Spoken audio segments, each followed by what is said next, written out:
yeah, I like it. I like it. A lot of ambition from the bugs today. A lot of ambition. A lot of balls on those bugs. Alan Grayson, Democrat from Florida, revealed that a little while back during a radio program called a woman who was a lobbyist, I can't remember her name, but called her a K Street whore. Yeah. A Democrat calling someone else a whore. Oh, yeah. Kind of like Xavier Hollander calling someone a whore. Kind of like Bill Clinton yelling at somebody, liar, liar, pants on fire, pants down to your knees in the Oval Office. Somehow don't think you should be saying stuff like that. But Grayson is trying to get himself on TV a lot nowadays, but that's okay. Go ahead, let him say stupid things. All works out good for the freedom people. What else is going on in the Senate? Debate goes on about the public option. Is it in? Is it out? Joe Lieberman says, if it's in, I'm out. Joe getting his revenge for getting beat in the primary by a more liberal Democrat. And he had to run as an independent in order to preserve the seat. So, not on board with the public option. Public option looks like it's going to get watered down quite a bit, but still left in as a Trojan horse.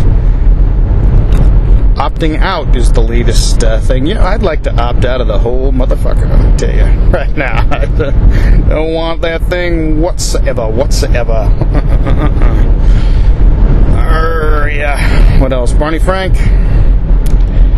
Some quotes about something to the effect of, we want to take over, we want to expand government in all of the regulatory regimes, or in the world of regulation.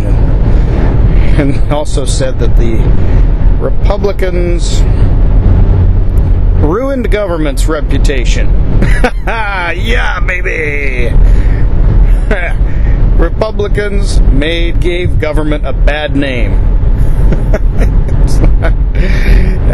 This is wishful thinking to a very perverse extent.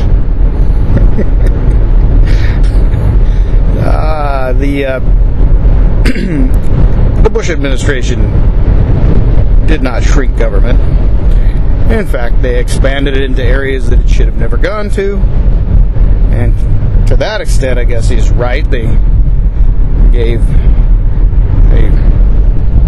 but to the people on the freedom side, we of course say we never trusted government in the first place to do things beyond its normal function of protecting private property and the nation's sovereignty.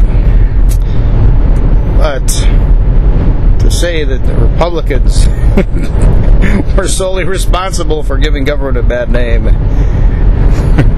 again, highly delusional projection.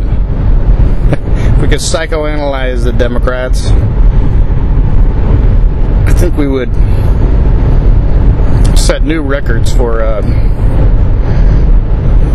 applying the principle of projection. They engage in so much doublespeak now that it's clear that they have developed vocal cords and lips in their rectal areas, because you can hear a term being flipped on its head on a daily basis by these people. What did Nancy Pelosi call change the public option? She wants to change the public option to something called the consumer option. And one of her colleagues said, oh, and we can call it the competitive option. And because they keep saying choice and competition is what the public option offers. Well, of course, it does neither. Choice, competition are reduced by the introduction of yet another public program trying to replace a private enterprise function. It takes away choice and competition. So the doublespeak is just perversely rampant. And it's a sign of desperation, but I think a lot of them truly believe it. They delude themselves into thinking the government is actually something of a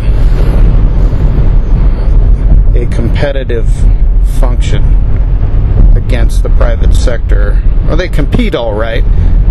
They compete for power. That's all they compete for, and they take it. They seize it. They don't earn it by fair competition. Another thing they keep calling the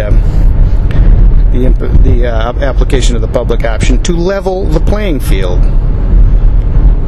Well, it's like saying, all right, the playing field is this size, but for people who don't have insurance, we're going, instead of suiting them up in football pads, we're going to give them Jeeps.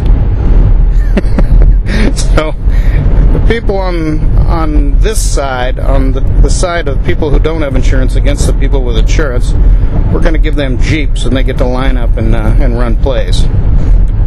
You know, it's not a competition. It's an abuse. It is tyrannical, and it needs to stop.